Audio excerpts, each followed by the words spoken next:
I used to be very athletic when I was young. It's really what got me into bodybuilding. I just loved sports. I played like 6 of them when I was younger. And I would like to get back to that like form of feeling like I can run, I'm strong, I can do a lot of bodyweight exercises, I could train anywhere in the world, and just kind of like challenging my body in a new way. Because I'm obviously not going to be hitting any PRs in the gym or being heavier than I've ever been than I am in my peak bodybuilding career. Discover Chris Bumstead's essential 10 exercises for maximum muscle gain. From squats to curls, sculpt your body effectively. I typically do, depending on the workout, 5 to 6 exercises per body part. I train, my off season was training very bro split, 1 body part a day. Now it's a few days I'll do like shoulders and biceps and then chest and triceps. So I'm hitting arms twice a week, and I'll add in some like a little bit at the end of workouts. But typically it's 5 exercises per body part. And when I'm training it, the first compound movement, if I'm doing, typically I start with a compound movement, then I'll only do about 2 working sets, with the second one maybe having like a drop set or something like that. And then moving forward from there, I'll usually have 1 isolation movement where I only do 1 working set, and it will be like a crazy amount of volume within that set. It'll be like a heavy beginning with some forced reps from my training partner, and then like a double drop set just to completely kill the muscle. And I believe when you're doing when you're adding so many intensifiers to 1 set, you don't need to do multiple sets of that. Just let your body chill. You don't need to do that much volume. So typically I'll move on to other things, and I like doing max 3 working sets. If I do 3 working sets, they're normally just 3 normal sets till failure. If I do 1 to 2, that's when I'm adding a bunch of intensifiers. Like I've been training with a training partner all the time now, and we're really big on kind of forced reps and controlling the negative a lot. So for example, yesterday I was benching, and then we moved on to Smith machine bench press. And when I would fail, he would pick the bar up and let me lower it, and then pick the bar up and let me lower it. And I got an extra 10 reps as a negative like that, which training alone I wouldn't be able to. Chris Bumstead reveals his top 10 muscle building exercises, including squats, deadlifts, and pull-ups. Learn why these exercises are essential for a well-rounded physique. After winning an Olympia, I was like, oh fuck, like I just showed my cards. People know what I'm capable of. Now there's no one I gotta beat. There's no like second place, third place, like flow. It's like, no, you're the best, and unless you're the best, we just forget about you. So it was like this pressure I felt on myself, and it was coming externally for a while. And I was trying to like understand how I could gravitate that a little bit better without it kind of bringing me down and slowing down my progress. So just finding a new goal to focus on, might dabble in that, but it's more of like an athletic training that like you can call CrossFit. Okay. Sleep is probably like the #1 thing. And whether it's brain health, aging, or just like high performance, sleep is like one of the most important aspects anyone can have. You lose any bit of sleep than you're used to, and your body just suffers more than you can even like understand. So I think being super regimented on sleep, and that's why like when I'm in different time zones, I'm like, I'm not setting an alarm. Some people believe you should create your circadian rhythm as fast as possible. I'm like, no, I'm just gonna get 8 hours no matter what. Like I'm tired, I'm just gonna sleep. So I let myself just get at least 8 hours of sleep. And I usually aim for 9 because I don't sleep through the whole night fully. But I think sleep has been absolutely huge. And honestly, at a point in my career when I was 21 and I started to get a bit more injuries and just like starting to feel like adrenal fatigue almost, I was training like 6-7 days a week for like 3 hours. I was like, I feel like I need to tone this back a bit. And then I started training 5 days a week for 3 hours.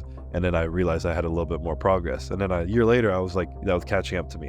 So I'm like, okay, what if I train like 3 days on, 1 day off, but I'm only in the gym for like an hour and a half or max 2 hours, including warm up and stuff. And I just noticed as I was pulling away from that kind of like volume, essentially, I actually started to progress more and feel better. If you only had 10 exercises for the rest of time, that's all you have in your library to stay as muscular as possible, give me the list. So the goal is to be as muscular as possible. Correct. If I were to, let's say I'm competing and I have 10 exercises. Sure. Squats. Why? Just overall leg growth. They help glutes, quads, like a large portion of the leg. That Barbell really back help. squat. Barbell back squat. Okay. Simple. If it's my whole life, I might actually do Smith machine squats because it'll help my knees and be a little bit easier. Okay. Stability, and people hate me for that, but I love squatting in the Smith machine. All right. I get a lot of shit for that. Deadlifts.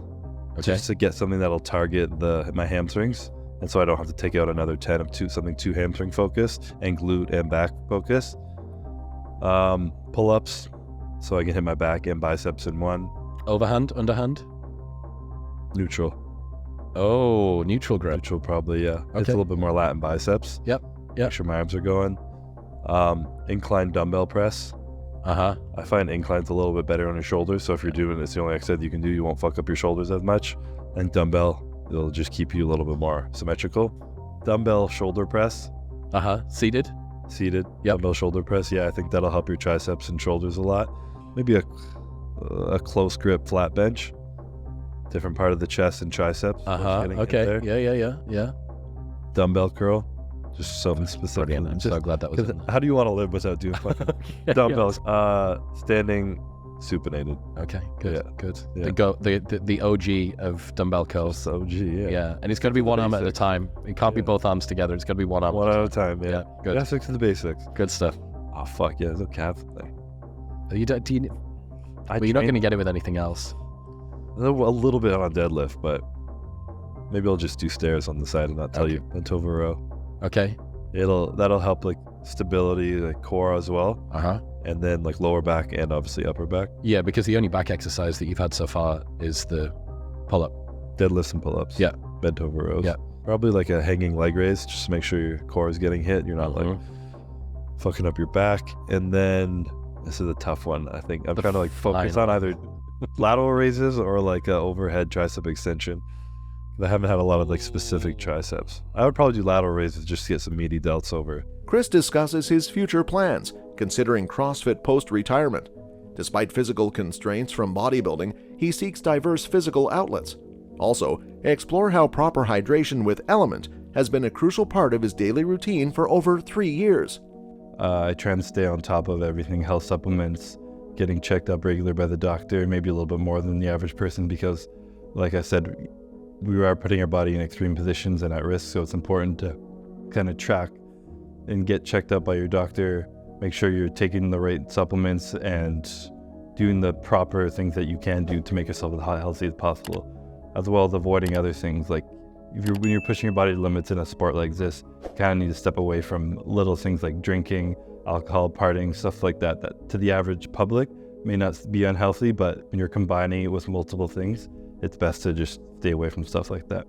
A lot of people usually wait till they're done bodybuilding and they retire and they have that like almost ego death of that sense of self that is, I'm a bodybuilder. And then afterwards, like, what am I now that I'm not bodybuilding? I'm nothing. And then they have to rebuild who they really are.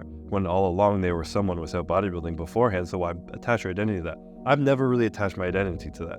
And so like, I think when I was younger and I started to get praise, the number one thing that I was appreciated hearing was who I was. It wasn't how I was a bodybuilder or anything. It was like, well, you're actually a really nice dude. I'd be like, oh, fuck, thank you. Like, I appreciate that. That's like something I'm proud of, even more so than, bro, I can't believe your physique is like that. I want to look like you. I'm like, cool, but like, that doesn't do anything for me. Yeah. And I think that's because I was raised as a family.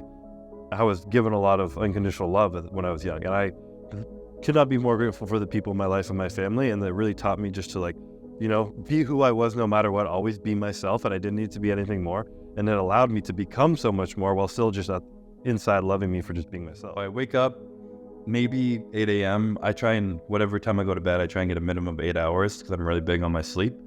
And then I go straight down and I do my morning cardio. And then I typically eat breakfast right after that because I'm starving. Go shower, kind of get my stuff ready. And then I'll have some work I got to do on my laptop. Everything's online right now. So kind of running some businesses and back-end stuff like that. Then typically eat another meal, and then by, I don't know, late afternoon when I eat my third meal, I always train after meal 3. I find that's when I have the most energy in the day, and when I show up to the gym at like 3:30, it's not too busy, whereas 5 p.m. the gyms always start to get busy. Come home, eat again, kind of chill. I'll do a second bout of cardio right now because of prep at the end of the day, and call it a night really. But it's really, my life in the last 3 or 4 months has been extremely bodybuilding oriented. This is one of the hardest I've pushed my off-season food and everything, and I found just making the food, eating the food, and then getting tired from eating all the food, that's all I could do in a day. Like I was eating so much food, I would just be like, okay, just get ready for the next meal. And that's just all I did.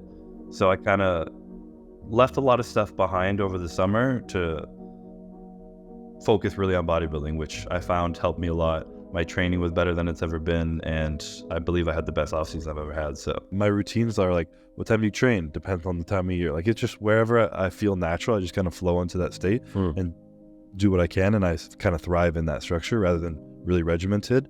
But in prep, I'll wake up in the morning and I usually will like do like a breathwork thing. I get sucked in that, and it's not even for like, at first I tried to do it for like mental, to like kind of like tap deep into my mind, and now it's just literally to oxygenate my body before like waking up and doing cardio, because I realized if I did a little bit of breath work and like just like, you know, like Wim Hof style, like 3 rounds of 30 breaths and I hold and exhale, repeat 3 rounds in the morning, and then I went and did cardio. I didn't need caffeine, I was wide awake, and I could like blast through my cardio way easier, and I just felt way better. Wow. And then after that, I'll usually sauna or cold tub, combine it. I'll always cold tub if I sauna, because I like finishing with cold. And then cardio will be higher at that point. And then I'll go shower and eat. And the goal that I do in the mornings, it's nothing crazy. Like, it's just simple as that. But I usually try and put my phone on airplane mode when I go to bed and not look at it until this shit's done. The biggest sacrifice I've made for professional bodybuilding would be in my social life. Absolutely. Especially coming from a very social background in university, I lived in a house with 7 guys, and we kind of ran a big party scene around our school. We hosted parties, we all went to parties, we went out multiple times a week. And then all of a sudden I didn't have to, I chose to transition into focusing in more on my career of bodybuilding. And they'd be going out and asking me to come out, I'd be sitting in my room, just kind of waiting for them to leave and waiting to eat my next meal. Got to get to bed early because I had to wake up and do cardio. Even now, like, people come back from out of town, people are wanting to hang out. First thing they ask you, do you want to go for dinner? And you're in prep, you're like, I can't go out, you know? You can't eat, you can't go out. And it gets to the point, too, where they're like, oh, he's just going to say no, don't even bother inviting him. So you find certain friends will stop even talking to you because you're that boring guy. So you miss out on a lot of social life, and probably my biggest sacrifice. Honestly, when you ask me about my morning routine, I'm like, fucking Mr. Olympia, and you don't even have a morning routine? Like, what the fuck? You should be more structured in the morning. And then I was like, what the fuck? Like, you are Mr. Olympia and you don't have a morning routine, period. I don't need to fucking shame myself after that. I'm Mr. Olympia and I don't have a morning period. Yep. And I can just leave it at that. And I also just recently discovered this like battle in myself, which I kind of mentioned, of this expectation that was on me, which like I kind of labeled as CBum. Some people call me CBum, they don't know who I am. And then there's Christopher. Yes. There's like that 12-year-old Christopher who's just like, you know, he's emotional, he's anxious, he's stressed out, but he's quiet, and he's just who he is. And then CBum is fucking confident, calm, cool, collected, can step on stage, grab a mic, give a motivational speech, crush Olympia, squat 600 pounds, you know, he's like the dream. And then that person doesn't exist. But when people continuously call me CBum, treat me like that, look up to me like that, that's what builds this like disconnection in myself. And I need to continuously discover who Chris is, who Christopher is, go back who he was, who he is now, and like all these aspects of myself that are just me, and let that continuously shine through. But I think as like you adapted when you were young, I've adapted when I was young, we create this thing that fits better into society rather than just being ourselves. Because we want to fit in, we want to succeed, we want to be the ideal that we hear. Where did the drive come to succeed, though? Where did that come from? You just intense love for the sport? I mean, I have a huge passion for the self-discipline that comes in bodybuilding, and the actual, like, you know, what you put in, you get out. And that's all of life, but it's so direct in bodybuilding. You're by yourself, you're training, you're eating, what you put in your body changes, how hard you train changes it. And that result is there. And I'm very fascinated by growth in general. Yeah. Personal growth in all aspects of my life, whether it be a growth mindset of my relationship, my body, my mind, my family, like everything. I'm just like, I want to get better. And that adventure of progress fulfills me. Yeah. Not the success at the end of it, not the trophy, but just the idea of getting better. And bodybuilding is such a detailed sport where you can just continuously get better. That's true. And again, my parents, when I was younger, they really instilled in me that it was okay to fail. Yeah. So I think the biggest thing that can drive people to be successful, a lot of people become successful with a chip on their shoulder, being like, I'm going to prove you guys that I'm going to win. Screw losing, but whatever. But it puts a pressure on the self that kind of usually causes people to fall off. A lot of people climb up and then they fall off. They get so much pressure. I always was allowed to fail and was given love and whatever, no matter how successful I was. So I think having that detachment from success and just like, it allowed me to freely act as best as I could, put in all my effort without the fear of failure. Number one advice to physique, men's physique competitors in classic division, what will be your number one advice, how to succeed in that division and how to follow your footsteps? I mean, I don't think there's anything too specific that goes towards classic or men's physique. Classic, maybe work on your posing a little more compared to others.